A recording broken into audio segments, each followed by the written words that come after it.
Então, 2 textos para poder entender essa questão da vontade e da criação. Vamos ler Provérbios capítulo 16, versículo 4. E então vamos ler Isaías 46. Provérbios capítulo 16, versículo 4. Massalete, se nós não conseguirmos responder a sua pergunta hoje, eu acredito que não será possível jamais, mas tenha paciência conosco, tá? No sentido de que eu creio que isso vai ser concebido na medida em que nós nos envolvermos. Ou não será respondido, e aí nós teremos que buscar uma outra solução. Mas é uma situação que foi muito bem colocada, viu?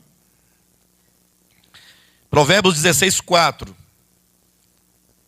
O Senhor fez fez todas as coisas. O Senhor criou todas as coisas para determinados fins. Os irmãos creem nisso?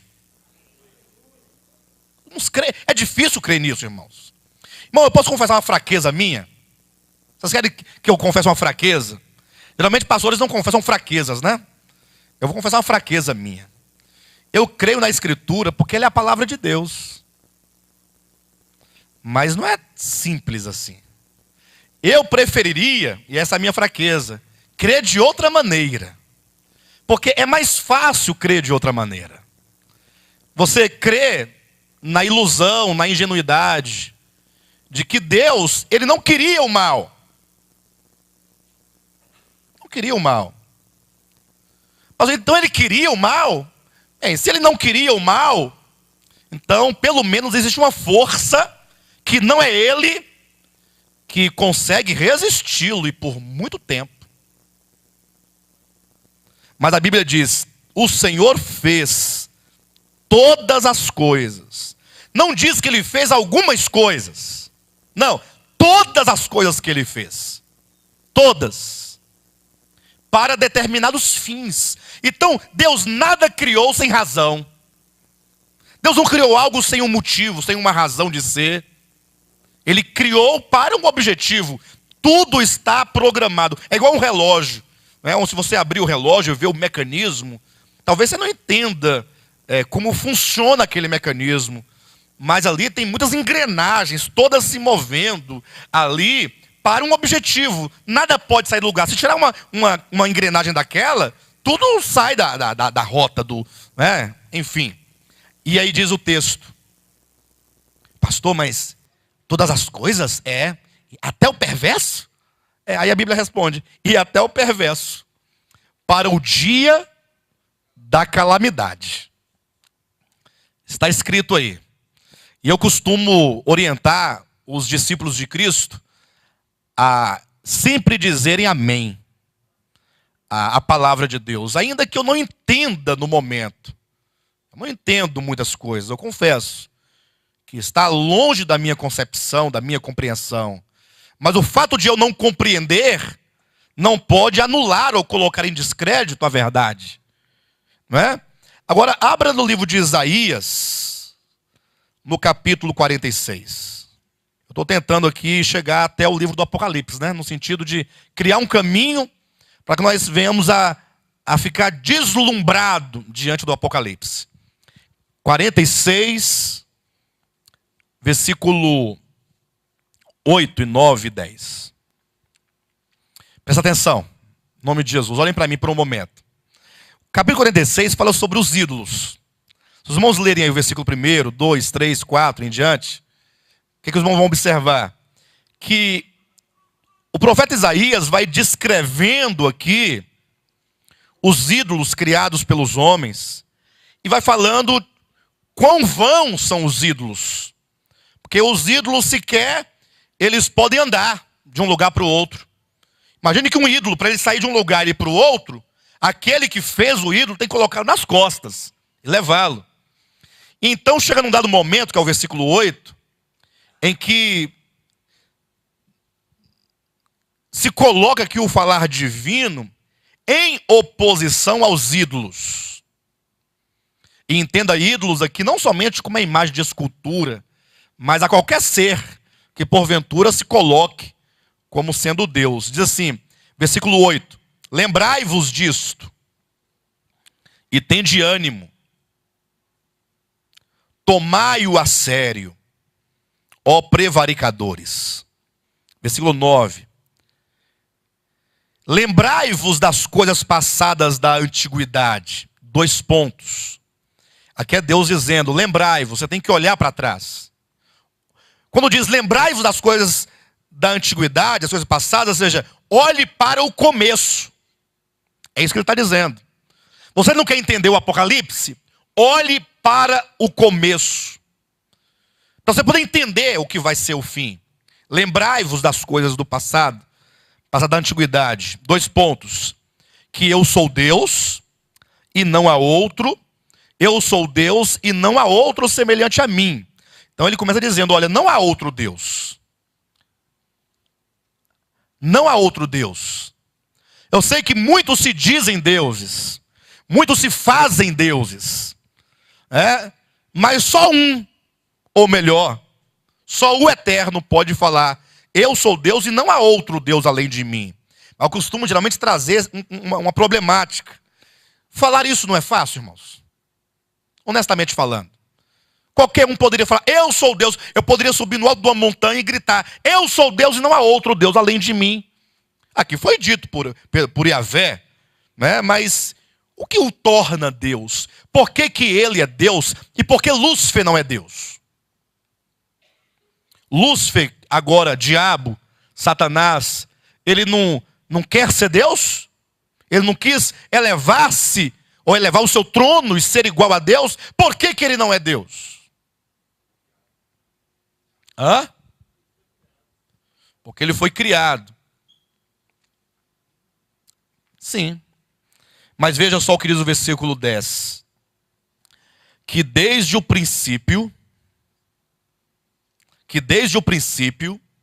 anuncio o que há de acontecer. E desde a antiguidade, anuncio as coisas que ainda não sucederam. Eu acrescentei alguma coisa, queridos, aqui? Não. Veja bem.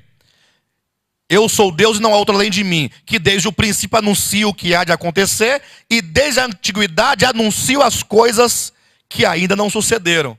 Acrescentei? Não.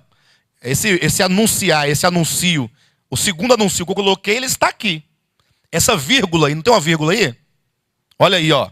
Que desde o princípio anuncio o que há de acontecer, e desde a antiguidade, vírgula, as coisas que ainda não sucederam. Essa vírgula é o verbo.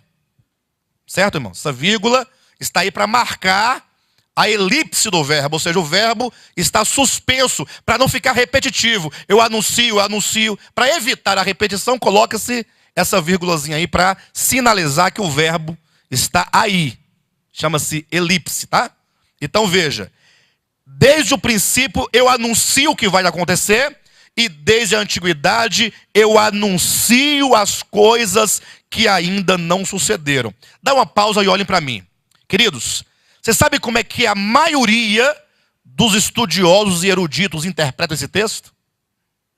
Eu poderia trazer aqui dezenas de livros de doutores que interpretam dizendo o seguinte: quando diz que Deus anuncia desde a antiguidade as coisas que serão, aqui fala, dizem eles, do atributo da onisciência de Deus. Onisciência vem de omni, quer dizer todo. Ciência, conhecimento. Ele tem todo o conhecimento. Ele pode ver o fim desde o começo. Ou antes do começo, ele já pode ver o fim. Aí colocam como se aqui falasse do atributo da onisciência. Eu pergunto, Deus é onisciente? Lógico que ele é onisciente. Ele sabe de todas as coisas. Nenhum conhecimento lhe falta ou escapa. Mas esse texto não está dizendo da onisciência de Deus.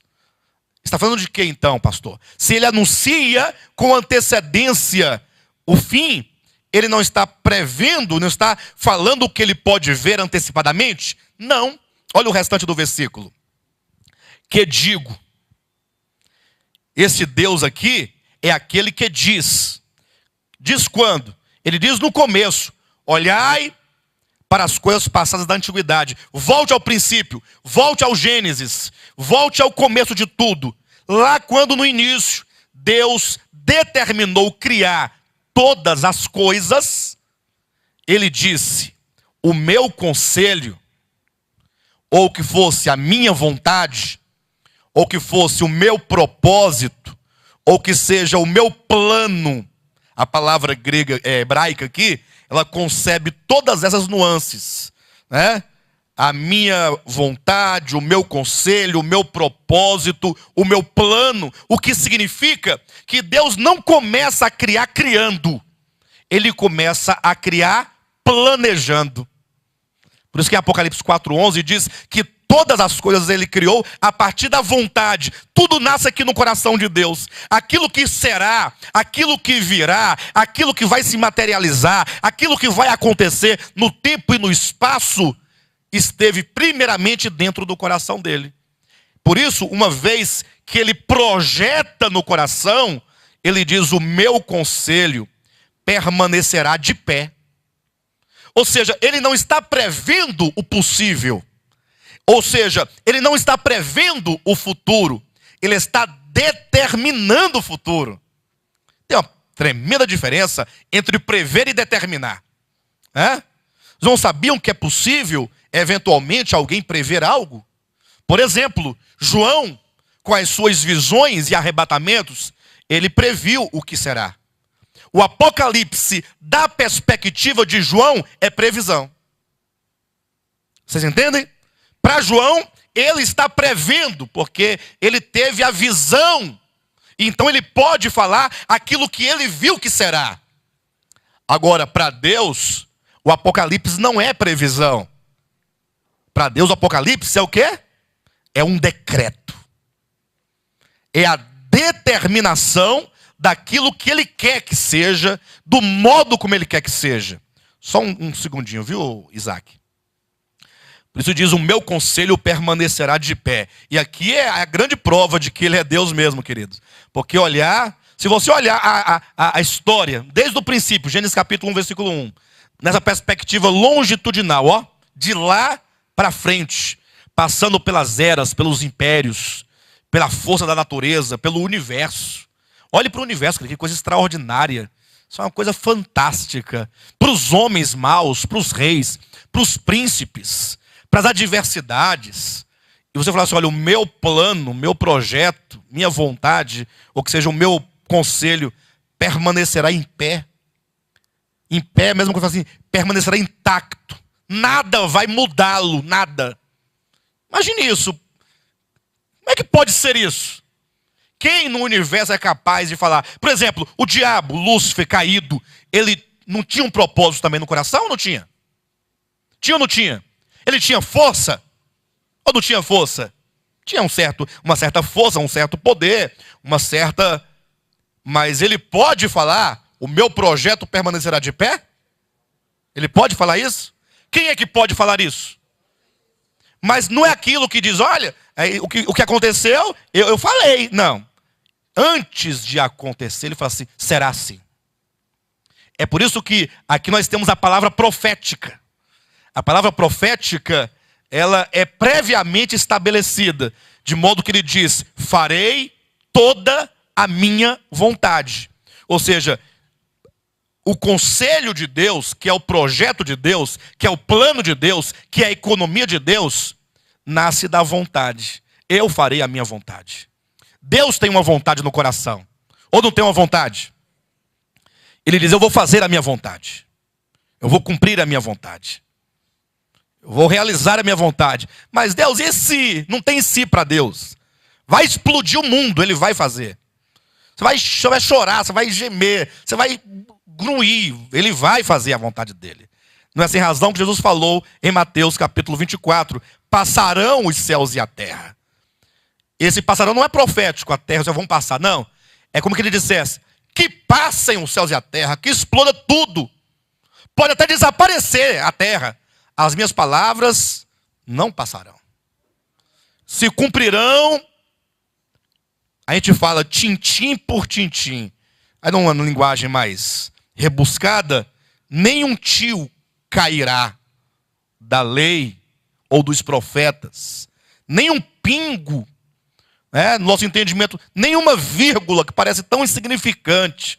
Tudo que foi primeiramente vontade de Deus, e então foi colocado em forma de projeto, de plano, de economia. E agora, isso que se estabelece como plano, porque ele disse farei, agora é decreto. É decreto. Está decretado. Vai acontecer.